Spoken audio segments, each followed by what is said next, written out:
नमस्कार दोस्तों, आज हम पढ़ने वाले हैं इलेक्ट्रोकेमिस्ट्री, जो कि यूपी टीजीटी का मोस्ट इम्पॉर्टेंट चैप्टर है। विद्युत रसायन हिंदी में कहते हैं, और इसी में हम सेल वगैरह सब पढ़ने वाले हैं। तो ये महत्वपूर्ण चैप्टर है, इसको अच्छे से पढ़ते हैं। आइए देखते हैं इलेक्ट्रोकेमिस्ट्री। सबसे पहला टॉपिक है इसमें ऑक्सीकरण संख्या। किसी अणु में उपस्थित प्रत्येक परमाणु या वास्तविक या आभासी आवेश को उस परमाणु की ऑक्सीकरण संख्या कहते हैं। ऑक्सीकरण संख्या का मान धनात्मक, ऋणात्मक, शून्य अथवा दशमलव में कुछ भी हो सकता है। जैसे CH4 CH3Cl, CH2 Cl2, CH3 Cl3, CCl4। संयोजकता इसकी 4 है, इसकी 4 है, इसकी 4 है, इसकी 4 है। कार्बन की संयोजकता 4 है। ऑक्सीकरण संख्या इसकी क्या हो गई? इसकी हो गई ऑक्सीकरण संख्या 4, इसकी -2, इसकी 0, इसकी +2, इसकी +4। संयोजकता किसी तत्व की बंध बनाने की क्षमता होती है। यह सदैव एक पूर्ण संख्या होती है। किसी तत्व की संयोजकता तथा ऑक्सीकरण संख्या का मान एक समान हो भी सकता है और नहीं भी। किसी एक तत्व की अलग अलग यौगिकों की में संयोजकता की एक समान होती है, किंतु ऑक्सीकरण संख्या अलग अलग हो सकती है। ऑक्सीकरण संख्या का निर्धारण दो परमाणुओं के बीच बने बंध की संख्या तथा विद्युत ऋणात्मकता में अंतर के कारण ये होता है। जैसे HCl, ये ब्रेकिंग हो गई HCN।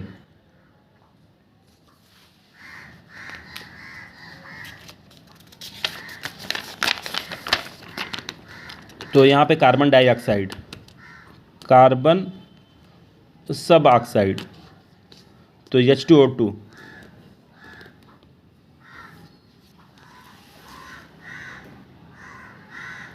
अब ये क्वेश्चन आया हुआ है कि CaOCl2 में Cl की ऑक्सीडेशन नंबर बताओ। तो यहाँ पे देखिए, ब्लीचिंग में CaOCl2 में क्या हो जाएगा? CaClCl2। तो Cl की ऑक्सीकरण संख्या कैसे यहाँ पे निकालेंगे? ये सारे क्वेश्चन हैं। तो Cl की ऑक्सीकरण संख्या इसमें +1 हो गई है, और इसमें Cl की ऑक्सीडेशन नंबर +2 हो गया है। इसमें ऑक्सीडेशन नंबर Fe का हो जाएगा 2.67।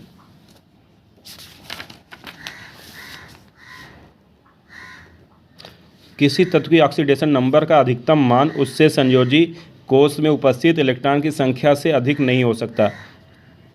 O3 में ऑक्सीजन की ऑक्सीकरण संख्या फॉर्मल चार्ज है। अब टीजीटी में आया हुआ ये क्वेश्चन है कि KI3 में आयोडीन की ऑक्सीकरण संख्या बताओ। तो K + I, तो इसमें ऑक्सीकरण संख्या हो जाएगा ये हो जाएगा -1/3। अब H2SO4O6 में यस की सल्फर की हो जाएगी कितना? 2.5। सोडियम अमलगम में Hg की ऑक्सीडेशन नंबर कितना हो जाएगा? 0 हो जाएगा। अणु में उपस्थित सभी परमाणुओं की ऑक्सीकरण संख्या के योग द्वारा प्रथम वर्ग के तत्व, क्षार धातुएं आदि का क्या होता है? H+।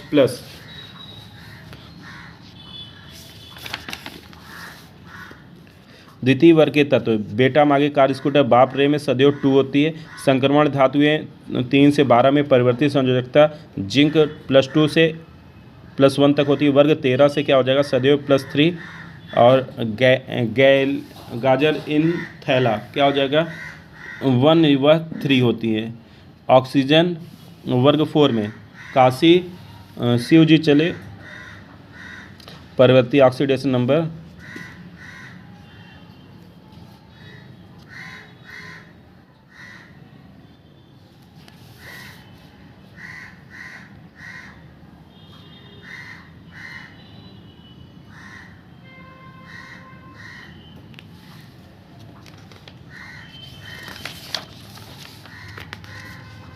अब देखते हैं ऑक्सीकरण तथा अपचयन। जिस प्रक्रिया में ऑक्सीजन या अन्य ऋण विद्युतीय परमाणु का योग होता है, हाइड्रोजन अथवा अन्य धन विद्युतीय परमाणुओं का निष्कासन होता है, इलेक्ट्रॉन का त्याग, धनात्मक ऑक्सीडेशन नंबर में वृद्धि तथा ऋणात्मक ऑक्सीडेशन में कमी आती है, उसे ऑक्सीकरण संख्या कहते हैं।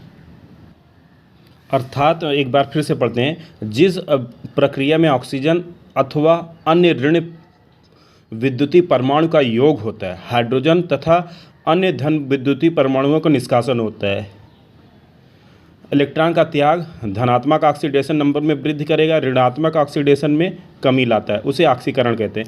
जैसे C+O2 CO2 ऑक्सीजन का जुड़ना है, Cl2 ऋण विद्युतीय परमाणु का जुड़ना। तो ये सारी चीज़ें, हाइड्रोजन इसमें योग हो रहा है, अपचयन हो गया, ऑक्सीजन का योग हो रहा है, ऑक्सीकरण हो गया। रेडॉक्स अपक्रिया, जिन अभिक्रिया में ऑक्सीकारकों की ऑक्सीकरण संख्या में कोई परिवर्तन होता है उन्हें रेडॉक्स रिएक्शन कहते हैं। जैसे इसमें 2CO2 2CO2, इसमें दोनों चीज़ें हो रही है, अपचयन भी हो रहा है और ऑक्सीकरण भी हो रहा है। रेडॉक्स रिएक्शन को संतुलित करना, आयन इलेक्ट्रॉन विधि द्वारा संतुलित करते हैं। आणविक समीकरण को आयनिक समीकरण में बदलना। FeCl3 plus SnCl2, FeCl2 plus SnCl3। अर्ध ऑक्सीकरण तथा अर्ध अपचयन समीकरण की अलग अलग करना।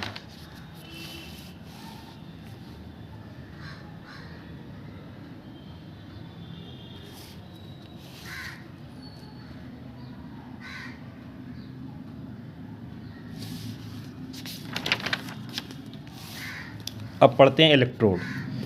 किसी चालक पदार्थ को उसके लवण के जलीय विलयन में डुबाने पर जो युक्ति प्राप्त होती है उसे इलेक्ट्रोड कहते हैं। जैसे जिंक प्लेट को ZnSO4 में डुबाया गया तो जिंक इलेक्ट्रोड प्राप्त हो गया। कॉपर इलेक्ट्रोड को कॉपर सल्फेट में डुबाया गया तो कॉपर इलेक्ट्रोड हो गया। कैल्मिनियम इलेक्ट्रॉन को डुबाया गया है मरकरी में, मरकरी इलेक्ट्रोड हो गया। अब इलेक्ट्रोड पोटेंशियल, इलेक्ट्रोड विभव TGT में आया हुआ है। मेटल प्लेट इलेक्ट्रोलिक विलयन दाब इलेक्ट्रॉन त्यागने की प्रवृत्ति है। ऑस्मोटिक प्रेशर इलेक्ट्रॉन ग्रहण करने की प्रवृत्ति है। किसी धातु की सतह पर धातु आयनों के इलेक्ट्रॉन ग्रहण कर परमाणु में परिवर्तित होना तथा धातु परमाणु की इलेक्ट्रॉन त्याग कर धातु आयन में परिवर्तित होने की प्रवृत्ति को इलेक्ट्रोड विभव कहते हैं। इलेक्ट्रॉन त्यागने की प्रवृत्ति को ऑक्सीकरण विभव तथा इलेक्ट्रॉन ग्रहण करने की प्रवृत्ति को अपचयन विभव कहते हैं। यदि इलेक्ट्रोलिटिक इक्वेशन या सॉल्यूशन प्रेशर ज़्यादा हो किसी ऑस्मोटिक प्रेशर से इलेक्ट्रॉन त्यागने की प्रवृत्ति अधिक होगी। इलेक्ट्रोड ऋण आवेशित होगा तथा एनोड की तरह व्यवहार करेगा, अर्थात एनोड ही होगा। यदि electrode solution less than osmotic pressure होगा तो इलेक्ट्रॉन ग्रहण करने की प्रवृत्ति अधिक होगी। इलेक्ट्रोड धनावेशित होगा तथा कैथोड को की तरह व्यवहार करेगा। ऑक्सीकरण विभव किसी पदार्थ के इलेक्ट्रॉन त्याग कर धनायन बनाने की प्रवृत्ति को ऑक्सीकरण विभव कहते हैं। ऑक्सीकरण विभव का मान जितना अधिक होगा इलेक्ट्रॉन त्यागने की प्रवृत्ति उतनी अधिक होगी। Zn+2 ऑक्सीकरण विभव अपचयन विधि, ऑक्सीकरण विभव अपचयन विधि। यहाँ पे मानक परिस्थितियों में किसी इलेक्ट्रोड के विभव को तापमान T298 रो 1 atm सांद्रता 1 मोल पर लीटर इलेक्ट्रॉन E0 को मानक इलेक्ट्रोड विभव कहते हैं। हाइड्रोजन का इलेक्ट्रोड पोटेंशियल स्वेच्छा से 0.000 V लिया जाता है।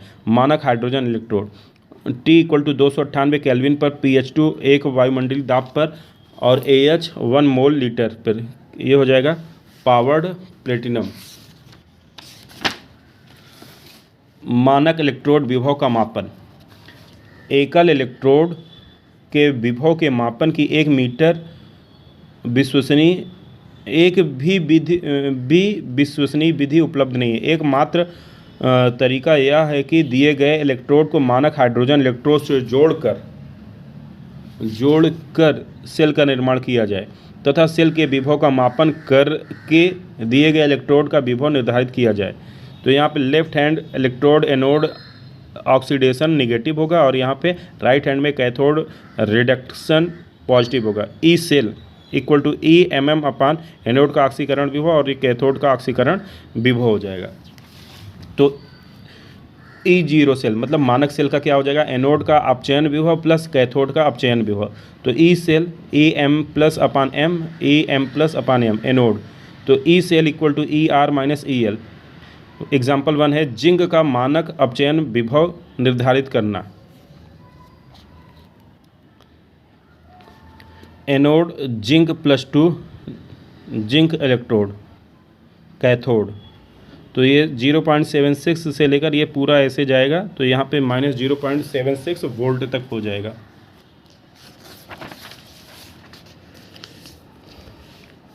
Copper electrode E cell 0.34 volt, copper Cu+2 +2 electron. Nernst equation Nernst ने इलेक्ट्रोड विभव तथा मानक इलेक्ट्रोड विभव के बीच एक मात्रात्मक संबंध दिया जिसे नट्स का समीकरण कहते हैं। m+1 plus E electron, m+1 E0 m upon m plus -2.303 RT log a m plus upon a m-1। और ये समीकरण हमारा क्या बन जा रहा है नष्ट का, तो ये समीकरण बन गया 2.303 RT log am plus equal to E0 m upon m plus minus E m upon m plus. Zinc plus Cu plus zinc +2 plus Cu, E0 cell cathode और log a m plus E0 upon m+1 minus E m upon m plus 2.303 RT half H2 H plus E minus, तो pH equal to E H2 upon H plus. तो विद्युत रासायनिक श्रेणी ECS विभिन्न तत्वों के उनके मानक अपचयन विभव के बढ़ते क्रम में व्यवस्थित करने पर जो श्रृंखला प्राप्त होती है उसे विद्युत रासायनिक श्रेणी कहते हैं, ECS कहते हैं, इलेक्ट्रोकेमिकल सीरीज। जैसे ये लीके बासर काना मागे अलमंजन, ऐसे इसको लर्न करते हैं। तो यहाँ पे देखिए लीके बासर काना mg अलमंजन फेनिसुपी, तो यहाँ पे देखिए ये हाइड्रोजन का E0 H plus H up to तो 0.00 V है, मतलब ये 0 वोल्ट है। और यहाँ पे ऑरम का है कितना 1.50 वोल्ट। और इसका ये तो किसी यौगिक में उपस्थित परिवर्ती ऑक्सीडेशन नंबर प्रदर्शित करने वाला तत्व यदि अधिकतम धनात्मक ऑक्सीकरण अवस्था में उपस्थित है तो उसकी इलेक्ट्रॉन त्यागने की प्रवृत्ति शून्य होती है तथा ऐसे यौगिकों का अपचायक गुण शून्य होता है किंतु ऑक्सीकरण गुण अधिकतम होता है। HNO3 KMnO4 नाइट्रोजन तथा मैंगनीज अपनी अधिकतम धनात्मक अवस्था में है, इनके संयोजी कोष में उपस्थित सभी इलेक्ट्रॉन निकल चुके हैं, अतः इनकी इलेक्ट्रॉन त्यागने की प्रवृत्ति शून्य है किंतु इलेक्ट्रॉन ग्रहण करने की प्रवृत्ति अधिकतम है, अतः ये प्रबल ऑक्सीकारक होते हैं। NH3-3 अमोनिया में नाइट्रोजन की ऑक्सीकरण अवस्था -3 अर्थात यह 3 इलेक्ट्रॉन ग्रहण कर चुका है, इससे अधिक इलेक्ट्रॉन ग्रहण नहीं कर सकता, अतः इसकी ऑक्सीकारक क्षमता शून्य तथा अपचायक की तरह व्यवहार करता है।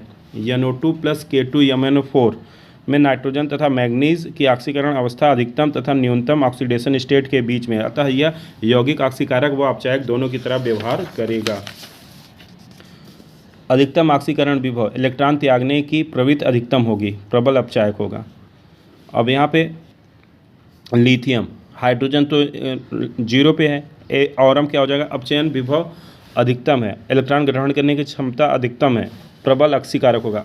अभिक्रियाशीलता धातु इलेक्ट्रॉन त्याग कर अभिक्रिया करती हैं, विद्युत ECS में नीचे चलने पर ऑक्सीकरण विभव घटता है, इलेक्ट्रॉन त्यागने की प्रवृत्ति घटती है। अधातु इलेक्ट्रॉन ग्रहण करने की अभिक्रिया करते हैं, विद्युत रासायनिक श्रेणी में नीचे चलने पर अपचयन विभव बढ़ता है, इलेक्ट्रॉन ग्रहण करने की प्रवृत्ति बढ़ती है, अधातुओं की अभिक्रियाशीलता बढ़ती है। विद्युत रासायनिक सेल तथा विद्युत अपघटनी सेल में अंतर, इसको बोलते हैं इलेक्ट्रोकेमिकल सेल, इसको बोलते हैं इलेक्ट्रोलाइटिक सेल। इसमें क्या होता है जिंक + Cu + 2 जिंक + 2 Cu, और इसमें एनोड पे होता है ऑक्सीडेशन स्टेट और जिंक रहता है जिंक प्लेट, और इस पे कैथोड पे रहता है रिडक्शन और कॉपर रहता है कैथोड पे, और इसमें एनोड पे क्या रहता है। तो यहाँ आप देखिए विद्युत रासायनिक सेल 2 इलेक्ट्रोडों को किसी माध्यम से जोड़कर प्राप्त की गई ऐसी युक्ति है जो रासायनिक ऊर्जा को विद्युत ऊर्जा में परिवर्तित करती है। बाह्य स्रोत से विद्युत धारा की आवश्यकता नहीं पड़ती तथा यह स्वतः विद्युत धारा उत्पन्न करता है। एनोड पर ऋण आवेश तथा कैथोड का धन आवेश होता है। 2 चालक प्लेटों को किसी विद्युत अपघट्ट में डुबाकर प्राप्त की गई युक्ति जो बाह्य स्रोत से विद्युत ऊर्जा को प्राप्त करके रासायनिक परिवर्तन उत्पन्न करता है। बाह्य स्रोत से विद्युत धारा की आवश्यकता पड़ती है। एनोड पर धनावेश तथा कैथोड पर ऋणावेश होता है। विद्युत रासायनिक cell electrochemical cell at anode ऋणावेशित होता है, ऑक्सीकरण की क्रिया होती है Zn, जिंक +2 होता है +2 इलेक्ट्रॉन। एट कैथोड यह धनावेशित होता है, Hn की क्रिया होती है Cu+2 electron Cu। Net cell reaction zinc plus copper gives zinc plus Cu। E naught cell 0.76 plus 0.34, तो ये हो जाएगा 1.10। अब सॉल्ट ब्रिज लवण सेतु यू शेप का होता है, ग्लास ट्यूब होता है, प्लेट ऑफ सॉल्ट होती है, कॉटन ग्लास होता है। लवण सेतु में ऐसे आयन को भरा जाता है जिनके आयनों की गतिशीलता लगभग समान है। लवण सेतु धारा प्रवाह हेतु बंद परिपथ का निर्माण करता है। सेल जैसे ही विद्युत धारा उत्पन्न करना शुरू करता है, एनोड का विलयन धनावेशित व कैथोड का विलयन ऋणावेशित हो जाता है। दोनों विलयनों की विद्युत उदासीनता बनाए रखने के लिए सॉल्ट ब्रिज आवश्यक है, अन्यथा की स्थिति में धारा प्रवाह रुक जाएगा। सॉल्ट ब्रिज को तोड़ने पर इलेक्ट्रोड विभव शून्य हो जाता है तथा धारा का प्रवाह रुक जाता है। विद्युत अपघटनीय सेल किसी विद्युत अपघटन के अणुओं को विद्युत धारा द्वारा दो छोटे अणुओं में तोड़ने की परिघटना को विद्युत अपघटन कहते हैं। गलित फ्यूज्ड NaCl का विद्युत अपघटन। एनोड पर क्लोरीन का ऑक्सीकरण होता है, कैथोड पर Na+ का अपचयन होता है। जलीय एक्वस NaCl का विद्युत अपघटन NaCl Na+Cl- at cathode at anode, तो यहाँ पे ये बना लेगा क्या, क्लोरीन निरावेशन विभव कम होता है और सर्वप्रथम निरावेशित होता है। एट कैथोड Na+ मानक अपचयन विभव कम होता है, इलेक्ट्रॉन ग्रहण करने की प्रवृत्ति कम होती है, निरावेशन विभव उच्च होता है। तनु H2SO4 का विद्युत अपघटन H2SO4 gives 2H+ plus SO4 का -2। एट कैथोड हो जाएगा एट एनोड SO4-2 उच्च निरावेशन विभव ऑक्सीकृत नहीं होता, निम्न निरावेशन विभव ऑक्सीकृत हो जाता है। H+ आयन का अपचयन होता है।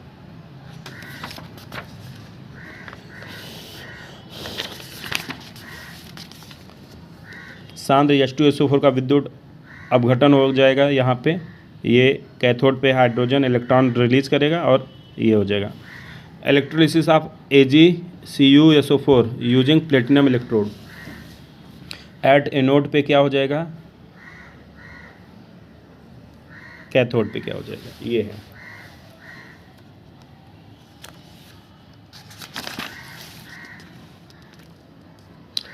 इंपॉर्टेंट है, कॉपर इलेक्ट्रोड के बीच जलीय कॉपर सल्फेट का विद्युत अपघटन कराने पर एनोड का कॉपर का ऑक्सीकरण होता है, कैथोड पर Cu+2 आयन का अपचयन होता है। इस प्रकार समय के साथ एनोड का वजन घटता है, कैथोड का वजन बढ़ता है तथा कॉपर सल्फेट विलयन की सांद्रता में कोई परिवर्तन नहीं होता है। अब देखते हैं विद्युत अपघटन के नियम है क्या। एक इलेक्ट्रॉन पर आवेश 1.602 × 10⁻⁻19 कूलाम है। एक मोल इलेक्ट्रॉन पर आवेश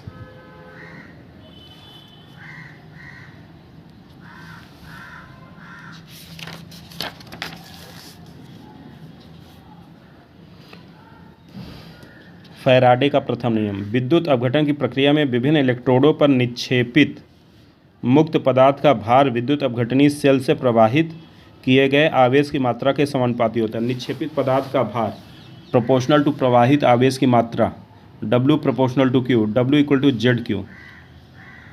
Q क्या है, धारा की तीव्रता गुणे समय है, और Q = IT, तो W = ZIT हो गया। जस्ट एक क्वेश्चन है, H2SO4 के तनु जलीय विलयन से एक फैराडे आवेश प्रवाहित करने पर एनोड तथा कैथोड पर प्राप्त ऑक्सीजन व हाइड्रोजन गैसेस का मानक दाब पर आयतन क्या होगा। 4OH gives 2H2O plus O2 22.4 से हो गया ये 4F, और ये 2H2 से 44.8 हो गया।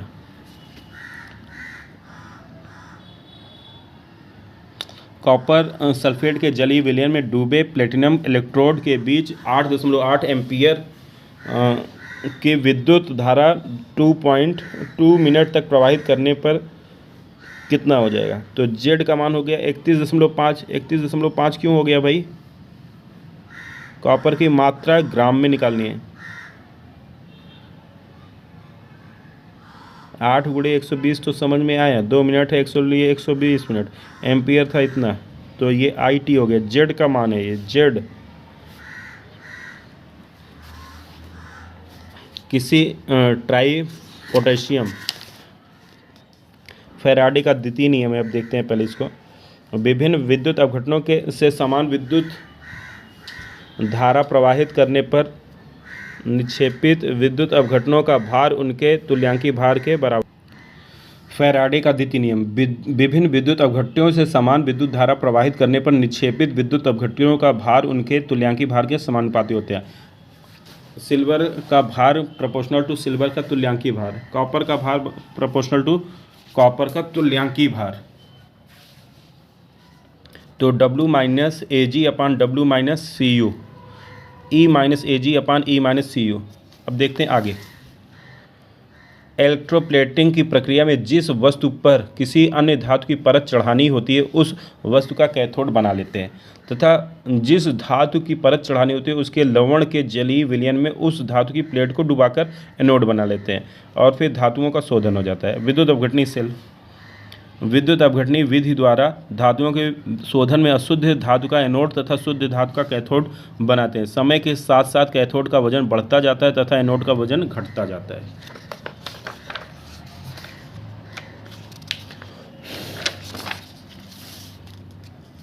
जंग लगना, रस्टिंग, धातुओं का वायुमंडल के प्रभाव में स्वतः हैलाइड, ऑक्सीडाइड आदि यौगिकों में परिवर्तित हो जाना रस्टिंग कहलाता है। लोहे के संक्षारण को जंग लगना रस्टिंग कहते हैं। लोहे के संक्षारण वीपिंग ऑफ आयरन तथा यह हाइड्रोनियम आयन द्वारा उत्पन्न होता है, उत्प्रेरित होता है। रासायनिक रूप से जंग हाइड्रेटेड फेरिक ऑक्साइड, जंग लगना ये सब है। रस्टिंग रोकना, गैल्वेनीकरण, जंगरोधी, इलेक्ट्रो प्रोटेक्शन, सेल के संयोजन को बैटरी कहते हैं। अब यहाँ से सेल बैटरी आ गया। सेलों के संयोजन को बैटरी कहते हैं। प्राथमिक सेल, द्वितीयक सेल। प्राथमिक सेल रिचार्ज तथा रीयूज नहीं किया जा सकता और द्वितीयक सेल को रिचार्ज तथा रीयूज किया जा सकता है। ड्राई सेल और लैक्लांचे सेल। एनोड पर जिंक का ऑक्सीकरण होता है और जिंक का ऑक्सीकरण हो गया। कैथोड पर मैग्नीज का अपचयन होता है।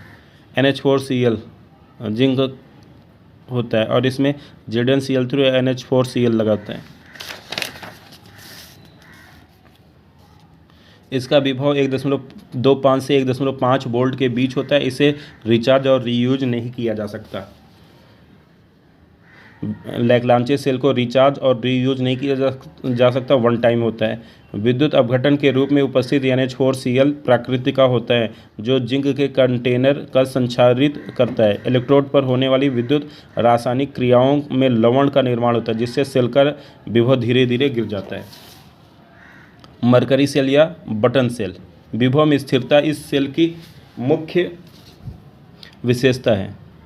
जिंक मरकरी एनोड पर होता है और मरकरी ऑक्साइड ये कैथोड पे होता है। पेस्ट और जिंक ऑक्साइड प्लस KOH का होता है।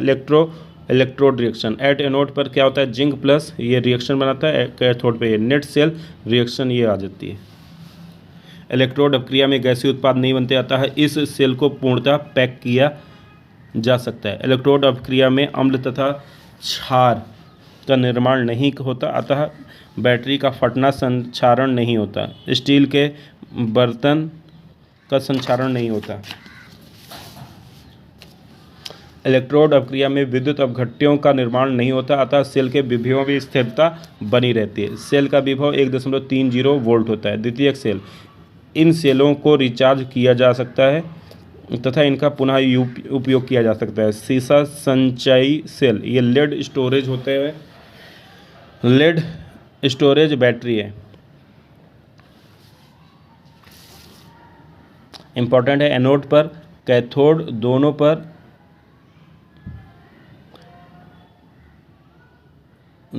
पर ये निक्षापित होता था। सीसा संचयी सेल में क्या होता है, H2SO4।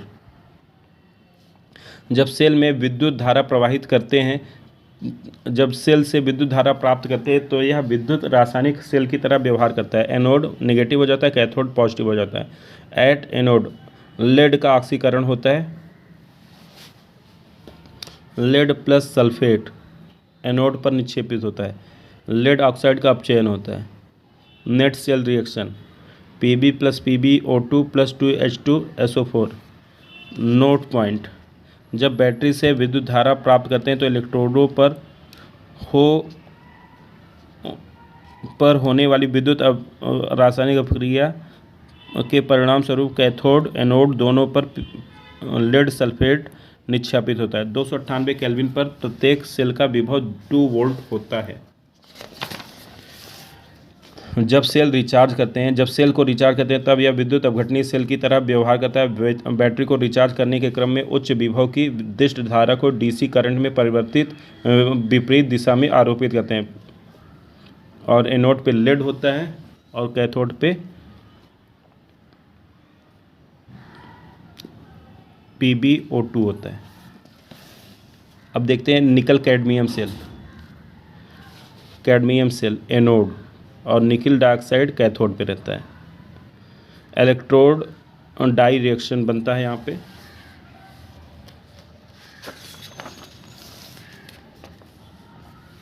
फ्यूल सेल ईंधन सेल ऐसे उपकरण हैं जो ईंधन की दहन ऊष्मा को सीधे विद्युत रासायनिक ऊर्जा में परिवर्तित कर देते हैं। इसमें ग्रेफाइट कोई द्विछिद्र युक्त प्लेटें होती हैं जिन पर प्लेटिनम सिल्वर लगा होता है।